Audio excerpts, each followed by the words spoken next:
Bila terselenggara penghargaan sekelas nasional, boleh pun mencapai internasional, untuk siapa insan yang layak menyandang predikat sebagai orang baik, tampaknya Paimo akan menyabet gelar pemenang berturut-turut. Sekalipun tidak, minimal menjadi nomina. Boleh jadi namanya melambung tenar, karena untuk level nasional, berbagai media tertarik meliputnya, meskipun tidak setertarik meliput kabar orang jahat. Ini bukan dugaan, lantaran akhir-akhir ini demikian yang dipandang Lastri di TV. Lastri ingin jadi orang jahat saja, tidak seperti bapaknya, Paimo. Kalau ada yang ingin tahu siapa orang pertama yang datang ke rumah tetangga yang keluarganya baru saja meninggal, jawabannya sama dengan siapa yang paling terakhir pulang dari gereja setiap ibadah minggu.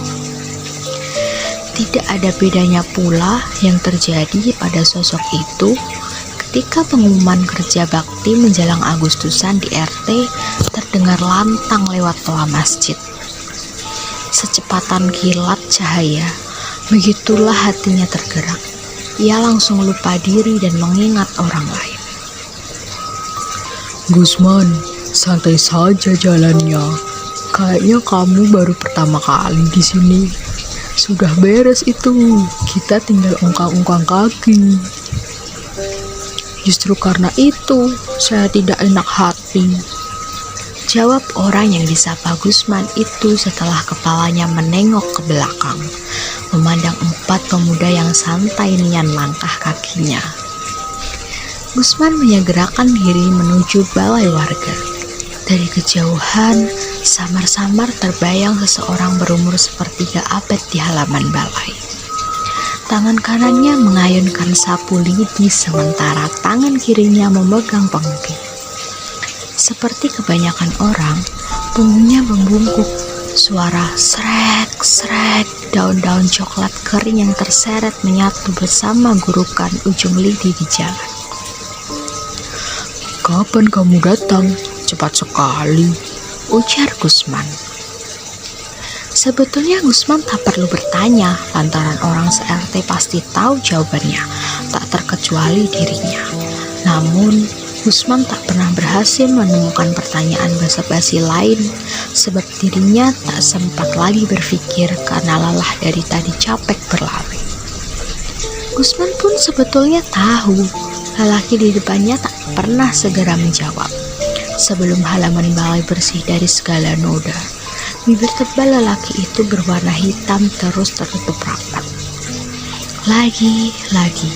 Itu pun tak sempat dipikirkannya sehingga ia terlanjur sedetik kecewa karena pertanyaannya dibiarkan lalu begitu saja. Gusman, kamu baru pindahan ke rumah? Seorang pemuda di belakang Gusman yang baru tiba berujar diiringi gelak tawa. 3 pemuda lainnya ikutan tergelak.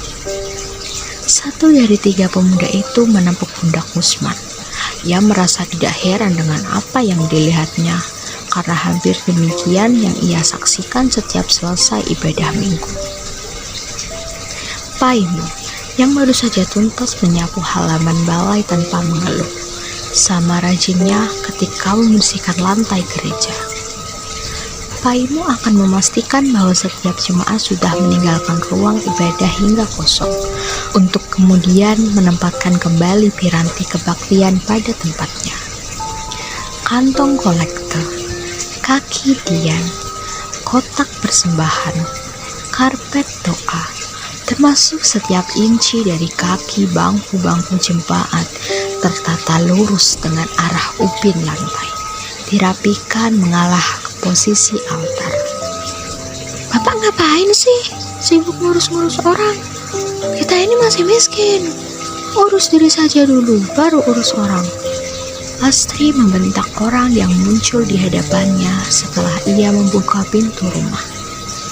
Lastri tahu bapaknya baru pulang dari balai warga tanpa perlu menanyakan. Sempat Lastri mendengar pengumuman dari toa masjid. Tak boleh ngomong begitu, Lastri. terdengar dengusan lantang. Setelah itu, ada yang menutup pintu dengan kencang. Kamu kalau sudah mati, tak bisa lagi berbuat baik. Selama masih hidup, gunakan waktu sebaik mungkin. Lastri bosan mendengar itu, karena itu teruslah jawaban Paimo padanya. Seperti sudah terpatri dalam pikiran Paimo, bahwa hidup itu harus berbuat baik. Paimo menuju kamar tidurnya di dekat toilet. Lastri benar-benar bosan. Bila ia kuasa memerintah Paimo, pasti ia tidak mengizinkan bapaknya itu keluar rumah untuk membantu orang. Sayangnya, ia masih ingat pesan ibunya sebelum meninggal, untuk menghormati bapaknya apapun keadaannya. Dan hanya pesan itulah yang teringat di pikirannya, karena ia tak sanggup menerima kenyataan-kenyataan lain untuk mengharuskan dirinya berbuat baik pada sesama. Di sekolah, terlebih sering ia menelan ludah kala merenungi nasib dirinya. Setelah melihat teman-teman se-SMA-nya punya tas baru setiap menjelang pergantian tahun ajaran. Beberapa terlihat diantar orang tua mereka naik mobil mewah. Ketika diajak jalan-jalan, Lastri kerap malu lantaran tak punya uang untuk sekedar membeli minuman. Mengapa mereka tidak seperti dirinya? Batin Lastri suatu saat. Mengapa bapak tidak kunjung-kunjung kaya meskipun setelah mati berbuat baik? Kalau Lastri kali lain. Bukankah seharusnya kebaikan dibalas dengan kebaikan? Tampaknya Lastri melihat ketidakadilan terjadi. Memang benar, Lastri kerap melihat Paimo tidak tanggung-tanggung untuk menyumbang keluarga dari yang sedang berbelasungkawa. Kata Paimo, sebesar apapun uang, tidak bisa menggantikan kehilangan. Bila ada tetangga baru lahiran, Paimo akan pergi ke pasar dan membeli baju bayi untuk dibawakannya saat anjang sana. Sepeta jalan RT yang berlubang pernah pula ia perbaiki dengan uangnya sendiri, lantaran menunggu dari pemerintah setempat tidak cair-cair. Sementara ia sudah berkali-kali mengadu. Terus saja Lastri berharap Paimo, bapaknya, mendapat limpah balas kebaikan yang nyata. Tetapi tak ada. Yang ada uangnya habis, tabungan terkuras, di dompet hanya cukup buat makan sehari-hari. Rumahnya begitu-begitu saja, hanya beratap gedek. Kita berbuat baik tidak untuk berharap pamrih. Kita siapkan tabungan di akhirat nanti. Begitulah jawaban Paimo yang Lastri tolak untuk mengingatnya. Hanya sekali-sekali kembali teringat ketika Lastri tiba-tiba merindukan bapaknya itu. Bapaknya yang tiba-tiba meninggal bersimpah darah di jalan karena tertabak motor ketika dalam perjalanan menjenguk tetangga yang sakit. Sial, oh betapa sial orang baik itu.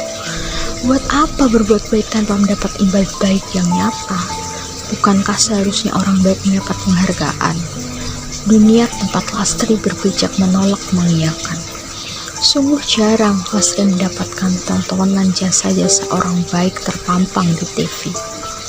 Beda ceritanya dengan perselingkuhan, pencuri, pembunuh, koruptor yang lebih sering mendapat tempat untuk disorot dan segudang penontonnya. Bahkan orang bisa dengan bangga mempertontonkan kejahatannya, seolah-olah luruslah yang terjadi dan tak ada nurani yang dilawan.